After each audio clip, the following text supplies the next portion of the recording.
Seemingly out of nowhere yesterday, I was recording some videos, and then all of a sudden Elon decided to drop Twitter Files number 2.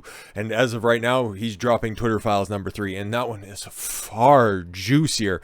Has a lot to do with Trump. We'll be talking about that tomorrow. Ran out of time today, and even still, I had everything planned out, and, there were a couple of things that I was doing today, and, sometimes the real world interferes with what I want to try to do, so I had shit all planned out for today, but this drops, and then also seeing Twitter Files Part 3, and especially the fact that it has to do with suppression of Trump, there's just not going to be time. And this stuff here, it's fairly relevant, what was being censored, what was being cut, and of course the overarching story of former counsel for Twitter, Jim Baker, who was scrubbing some FBI details, and especially what we're dealing with today, even still yesterday's stuff. It's all going to be very interesting. So, without further ado, Musk says key bits of Twitter Files were compromised as he fires ex-FBI Twitter lawyer involved in vetting the data. Twitter boss Elon Musk says that he revealed the most important data from the social media platform's internal communication on free speech suppression, known as the Twitter Files, was hidden, and some may even have been deleted. Musk made the remark in a December 7th tweet in response to the former Twitter CEO Jack Dorsey's question. Oh, and we'll be hearing more about their back and forth, because that's been pretty interesting to see, because that happened afterwards today. But just to reference this one point here, the question about, why the Twitter Files were being dropped in installments instead of being released in its entirety. Mostly because, okay, you just put this whole shotgun of information out there, just like Hunter Biden's laptop. Okay, here's the laptop, here's thousands of files, everybody just dig to your heart's content. You don't quite get all of the details that are out there. It's kind of like releasing, this is going to sound like a really weird analogy, but it's like releasing a TV show on a streaming service. You just drop it all. Here's the entire season. People just watch all 10, 20 episodes of it at the time, and then they'll just forget about it going forward. As opposed to the traditional model where you have one that drops every single week. People are analyzing the content that is there. Okay, the hit pieces, the detraction pieces, the praise pieces. Okay, people trying to connect the dots even further. All of that information is going around and around, so that you get a more complete and maybe even more of an investment in what is going on. Because it's got a catchy name, the Twitter Files, all that stuff. Yes, of course, it's going to be salacious by its very nature, but this is all very important stuff, because like it or not, whether you use it or you don't, social media plays an integral role in your life, and especially my life. And so knowing all the tools that they have, even if it is just Twitter, okay, this is just Twitter after all, it's still incredibly important to point out, mostly because you don't think that these are going to be tools that are just going to be universal across the board over at Facebook, over at Instagram, TikTok. God only knows what TikTok has, especially with the control of the Chinese government. So knowing at least from one of these outlets, that's why they're so pissed off, because they needed oligarchical control over the top of all of it. And you know who I mean by they. We've seen them commingle with it. This is the Biden administration, man. This is the deep state in fucking action. Case in point, why was a former spook, okay, the most technical of term, okay, no racism. If I wanted to be racist, I'd just be racist. But why do you have somebody who worked, okay, was the joint special counsel? Like, that dude was way the fuck up there. Jim Baker, I'm talking about here. Why is he just allowed to just mosey on over to Twitter? Okay, why is that such an open door? You've seen that with the Biden administration back when he was setting everything up together. How many former Facebook employees are currently staffed at the White House? Quite a fucking few. So it's always important to point this stuff out. So, referencing, a back and forth between Jack Dorsey and Elon Musk. The goal is transparency to build trust, but why not just release everything without filter? Just let people judge for themselves, including all discussions around current and future actions. Make everything public now, Dorsey said in a Twitter post. And of course, he would have quite intimate knowledge about what's going on at Twitter. Now, I know I've been away for a year, so I don't have all the information about what's going on right now. Bro, you know quite a goddamn bit. Dorsey was responding to a series of comments by Musk in which the Tesla CEO followers to brace for the upcoming release of episode 2, and Musk reacted to Dorsey's remarks by saying that key data had been hidden and possibly scrubbed. Most important data was hidden from you too, and some have been deleted, but everything we find will be released. This is one of those other, very important details of Elon Musk going in and just clearing shop, okay? How many people did he get rid of? 75? 80% of the staff. Okay, there was so much bloat under Jack, and Jack acknowledged this as well. Oh, I played a big role in just, ballooning the size of the company. He wouldn't have known, okay? He wouldn't have known all the keystrokes that are happening that makes the fucking bird tweet, okay? He doesn't know all that stuff. He's kind of a spurg that just wanted a message board to really take off, okay? Not really gonna slight him for too many things, but when it comes out that there was just some obvious shit, and it's like, we might as well just, transition over to that right now, okay? Because the newest drop on this stuff was some back-end tools that Twitter's curation team had, and blacklisting certain pundits. We'll just go ahead and say that. I've heard the likes of Charlie Kirk, Dan Bongino, a couple of doctors that were saying some off-message stuff about a certain jab that were out there, all being blacklisted. And remember when Jack was hauled in front of Congress or Senate or whatever the fuck he was at one point in time or another?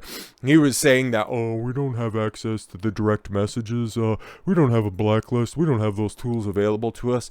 Bruh, it's incredibly fucking obvious at this point in time, okay? I seen one in particular. Maybe we'll see it. Maybe we don't, okay? It was about libs of TikTok specifically, okay? It was a screenshot from Twitter's back end when it comes to that stuff that showed directly, okay, the curation tools that were on the back, and there was a tab right there for direct messages, for blacklisting. It already had just a drop-down feature of all the different things that were applied to that specific account, okay? So they have so many tools that are available. Don't know if that's been an entirety of the platform thing, if they've been adding stuff to it, or even, just in reference to what happened with the former FBI guy, what's been scrubbed off of there. So here we go. Barry Weiss, founder and editor of the Free Press, and yeah, she was the one who figured out that the FBI guy was scrubbing and making sure that some things don't quite see the light of day. I wonder what's ultimately going to happen to him, because that'll be fucking weird. Anyways, released the second volume of the so-called Twitter files on Thursday, revealing that the social media platform's secret blacklist. Weiss had been working with Twitter's new owner, Elon Musk, and independent journalist Matt Taibbi to disclose internal Twitter information regarding censorship. Today, I'm seeing this stuff from Matt Taibbi, and it's not even like they're still releasing it. They do it over an hour, and at the time that I'm recording this, we're only like halfway through, so a little bit of back end spoiler stuff. All right, so Twitter's, oh yeah, here we go. I guess we are going to see this. Okay, so that's great. Okay, Twitter's censorship methods, according to Weiss, included placing specific users on trends blacklist, okay, or a search blacklist. The popular Libs of TikTok account, so they are going to reference that one, as well as Dr. Jay Bhattacharya, professor of medicine at Stanford University, one of the biggest critics of Anthony Fauci for very good and very justifiable reasons now, are among the users who were secretly added to the trends blacklist by the company. Bhattacharya was put on the list because he stated that children would be harmed by COOF lockdowns. And this action stopped his tweets from trending, Weiss said. Yeah, it's going to be very interesting. It's like, okay, cool. So they have all of these tools that are in the background. That's great. But as long as there's justification for why these people end up getting, hit with these different designations, that'll be very interesting as well. I want to see the justification. I know that and it's totally within their realm, and it's totally within their justification to have all of these tools at the ready. It's just, what's your rationale behind this? That's ultimately what people want to know. And I think that that's half of the reason of revealing this part. And another is to just, make the establishment pissed. Conservative talk show presenter, Dan Bongino, was also put on the so-called search blacklist, Weiss disclosed. Weiss also noted that conservative activist Charlie Kirk, okay, so we're just hitting all the big names that I knew of beforehand, founding of Turning Point USA, and also an owner of a gigantic head, a small face, and a burly fucking frame with kind of a weak sounding voice. Nothing against Charlie Kirk. He does good work. He's just kind of a bit of a bitch.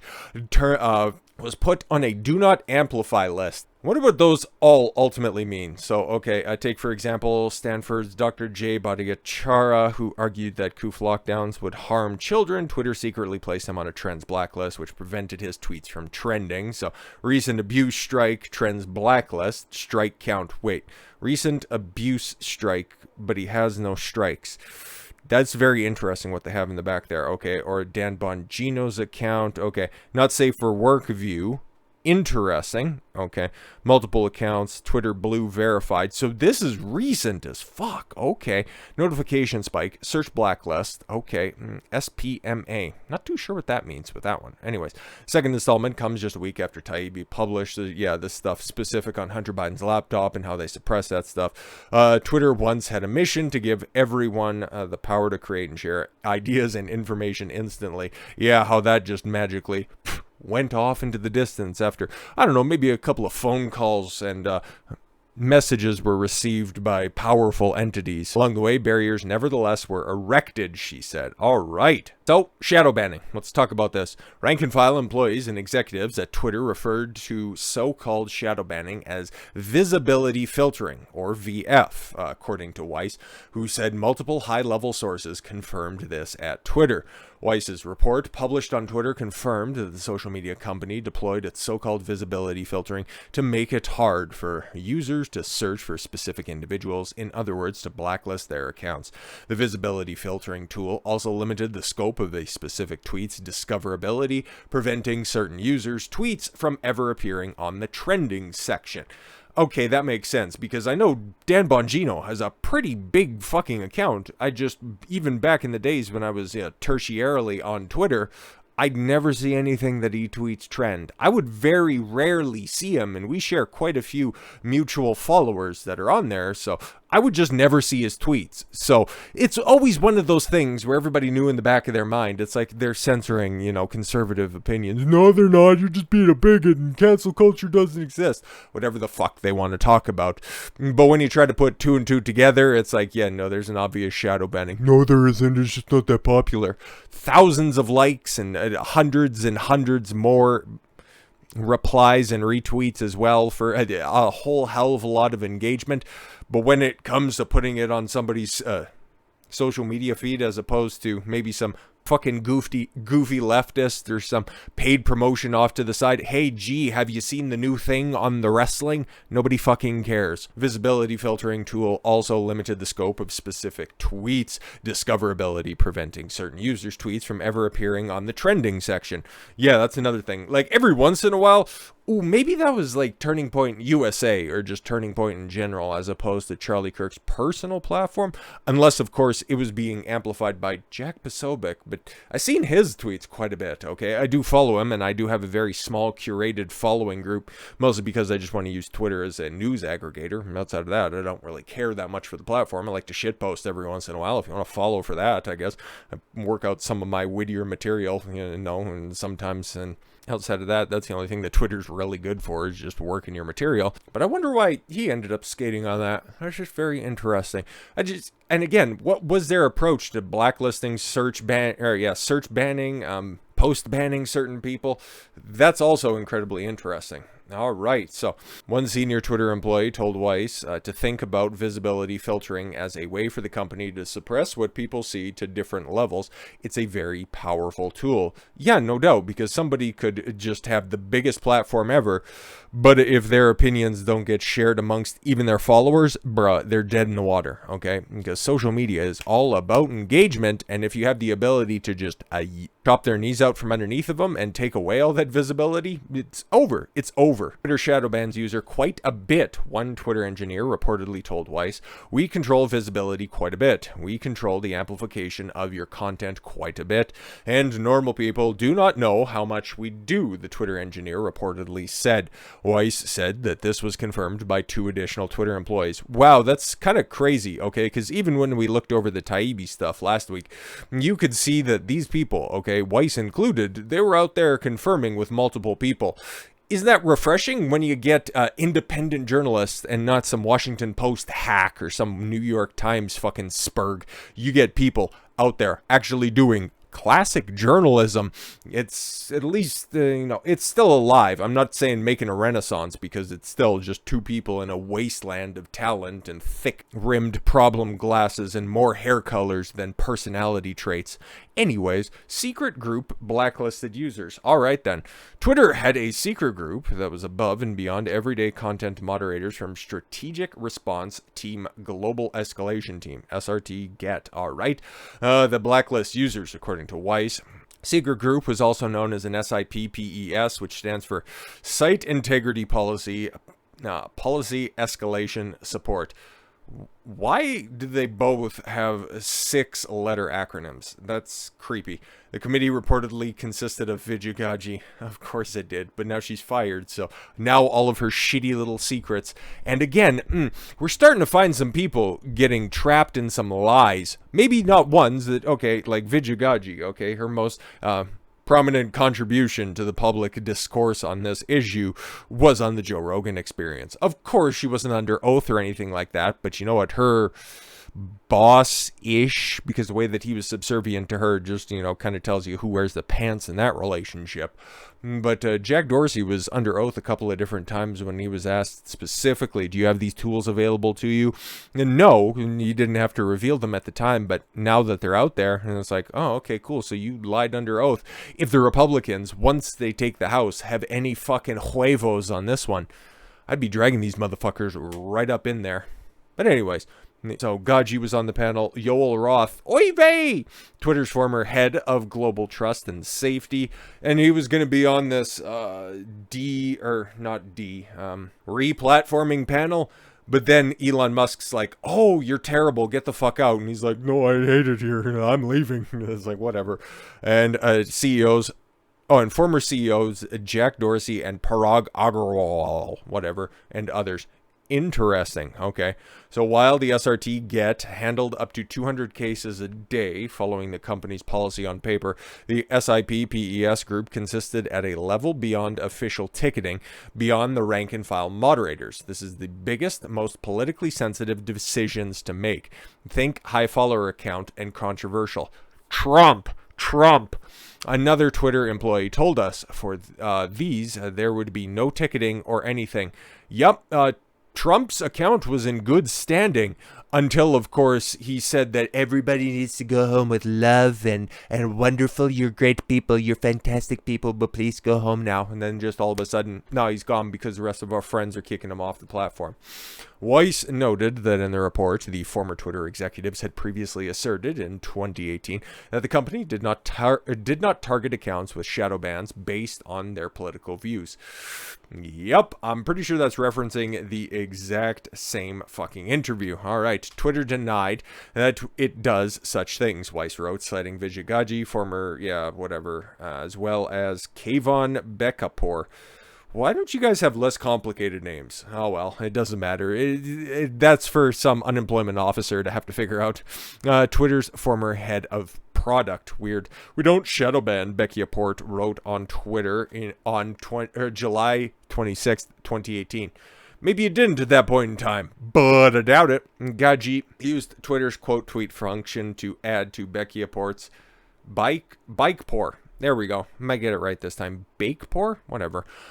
Favoring one specific ideology or belief goes against everything we stand for. Aw, that's adorable. You just lie directly to our faces because you never thought that anybody would have the cojones to fucking buy the entire platform. In a joint blog post, Gaji and Bike Poor, whatever, wrote, we do not shadow ban. We are always able to see the tweets from accounts you follow, although you may have to do more work to find them, like go directly to their profile, and we certainly don't shadow ban based on political viewpoints or ideology.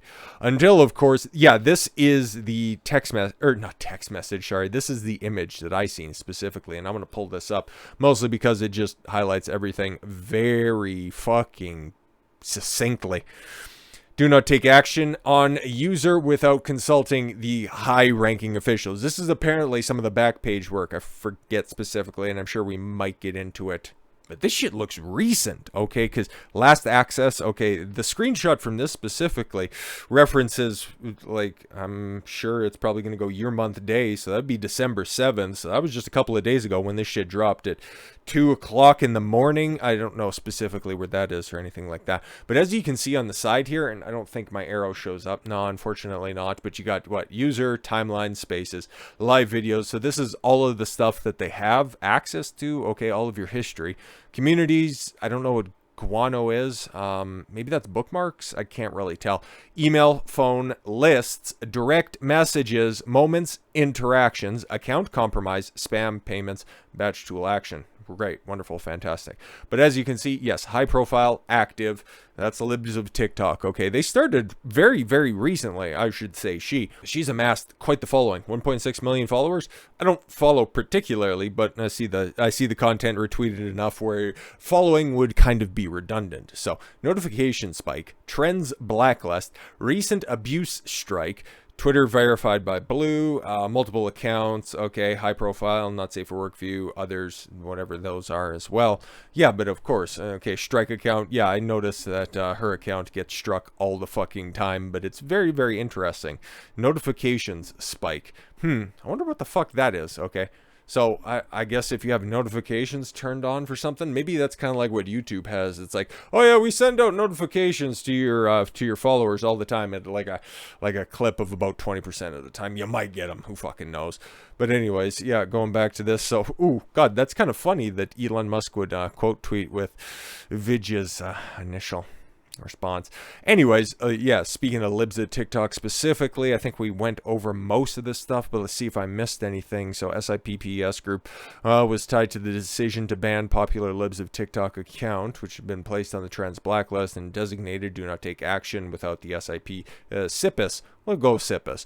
According to Weiss, a libs of TikTok account was blacklisted December 7th, was created by Chaya Raichik in November 2020. Yeah, she was doxxed by stupid fucking ancient Taylor Lorenz anyways, and she's still belly aching and trying to fucking fundraise off that stuff. She's terrible. Not Raichik though. She's great. Raichik's account was suspended by Twitter 7 times in 2022 alone for posting publicly available content. Okay, Boston Children's Hospital, that's the one that really stuck underneath people's craw. It's like, yeah, no, they're running all of these fundraisers in order to transition your kids without you knowing. Here's all of their publicly available information. Here's all of their advertising posters and memos that are going out there. And then she ended up getting banned for that because posting public information is against the rules. Whatever. Twitter repeatedly informed Raichik that she had been suspended for violating Twitter's policy against hateful conduct. But the internal SIPPES memo from October 2022, revealed that the secret group noted that her account had not directly engaged in behavior volatile to the hateful conduct policy. Big fucking surprise that you have there. Weiss reported that the committee internally justified Raichik's suspension by claiming her account encouraged online harassment of hospitals and medical providers. Oh fuck, that's what exactly they were referencing there. Imagine that. By insinuating that trying to transition your kids, okay, medically, not lobotomize, medically castrate your children, okay, just tell you that puberty blockers, there's nothing wrong with those, they're totally safe and secure, and you don't know anything about that, you just stop making us look bad and like we're fucking groomers. Stop it, that's bad. The gender-affirming healthcare is equivalent to child abuse or grooming. Well, it is. So compare this to what happened to Raichik herself, was doxxed on November 21st, 2022. A photo of her home while her address was posted in a tweet that garnered more than 10,000 likes. Weiss wrote, "Yep." Raichik told Twitter that her address had been disseminated. She said Twitter support responded with this message: "We reviewed the report, the contact, and didn't find it in violation of Twitter's rules. No action was taken. The doxing tweet is still up." Because of course it is.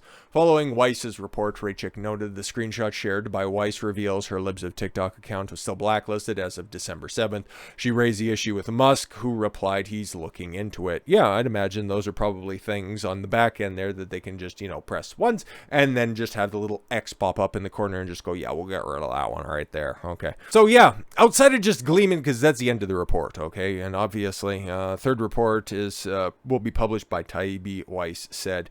Yeah, that's coming out right now as we're talking. It's probably close to being done because I've been nattering for quite a long time, but there's a lot of stuff here. And if I was to add this onto tomorrow's stuff, especially if it has to do specifically with Trump, oh boy, we're going to be here for a while. But in particular, okay, I said that we'd be referencing Jack Dorsey. If you've been paying attention the entire time, he would come up at the end of this. So obviously, he lied to Congress. Are they going to check him on that stuff? Probably fucking not. But Elon Musk sure as fuck is, because there was something that he said when he took over, okay? One of his big priorities, okay? And something that kind of harkens back to, libs of TikTok saying that, yo, I was doxxed. Can you go ahead and take that shit down? They're like, nah, no action. The doxing tweet is still up. It didn't violate your rules. Something else, and something that initially, it completely disgusted me from the platform of Twitter was the amount of child diddling materials that was being circulated on the platform. It's like, I'm not going to be a part of this platform if that is willingly, knowingly, and endorsedly, tacitly, in fact, kept up on the platform, okay? Because one of the stories, and the last one that I sent out as advertisement on Twitter, was one case of a kid. I think he was 14 at the time. He ended up getting tricked. Some of the details are a little bit sketchy, but the video's still up on the channel. There was material that was on there of him being underage doing sexual activities, and he's like, yo, that's me. I did not consent to that video being out there. That is me also underage doing sexual acts. You should probably get rid of that. Otherwise, FBI open up, mostly to just take that. And the FBI is the largest purveyor of child porn. Okay, they're at least the largest curators out there, and I wish I was fucking joking about that. But no, whenever that person, I forget his name, okay, you know what, and he's underage as well, so there's probably a good reason I don't remember his name. He put in a complaint, he flagged the tweet, and he's like, yo, get this shit off here, this is fucking super haram. And they're like, no, it's all fine, it's good, it doesn't violate our rules on hacked material. Fucking funny, right? But no, that didn't violate Twitter's rules or Twitter's terms of service, right? So Elon Musk came in and he's like, yo, listen, child exploitation materials is my #1 priority on this platform. I take this shit super fucking seriously. And yeah, a couple of people who pay a lot more attention, that's their specific niche, have noticed that certain hashtags that are on the platform that were used to circulate CP materials, I don't even like saying it, not just for like a censorship thing, because I'm sure this video might get monetized. Most of the Twitter stuff ends up, but still, I think that's the most degenerate shit on the face of the earth, okay? Not just on the internet. Anybody who drives a panel van with big old fucking aviator glasses in the year 2022 should probably be put on a wall somewhere. Just my thoughts and opinions on this, and that's what Elon Musk said. That is priority #1, okay? Because he was saying that this shit was not exactly a high priority in the previous regime. So we got a screenshot right here, okay? It is a crime that they refused to take actions on child exploitations for years. And then right under that, you got Jack saying, this is false. It's like, bro, I'm sure you weren't. Unlike Elon Musk, who I can't really discount if he's actually, typing away, making sure that the algorithm and that the servers are running correctly. I don't know if he's not doing that or if he is. I can't confirm or deny that as well.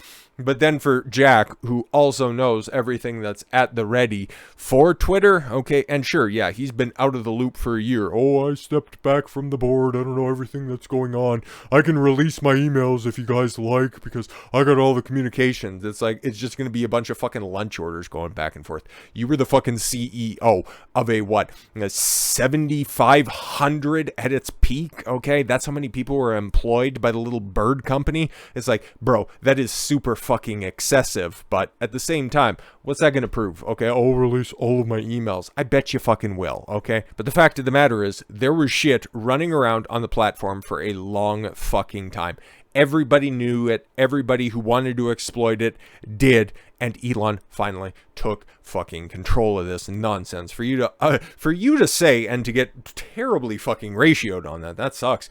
This is false. And then Musk comes in and drops the hammer. No, It is not. When Ella Irwin, who now runs Trust and Safety, joined Twitter earlier this year, almost no one was working on child safety. She raised this issue with Ned and Parag, but they rejected her staffing request. I made it top priority immediately. I wonder how dark these Twitter files revelations are going to go. Obviously, we know it's being talked about today, and there's going to be plenty of commentary on that, and I'll add my 2 cents once I go over everything on there. But yeah, man, what Twitter was allowing and what Twitter was suppressing, that's been very interesting. And we're just 2 fucking installments into this, okay? So stay tuned for tomorrow, because, oh boy, if there's a big old orange sun on the horizon, it's going to get messy. Holy. So with all that said, thank you all very much for the gift of your time. I've been Don Consuelo. I want you to follow your gut and get after it. Take care, everyone.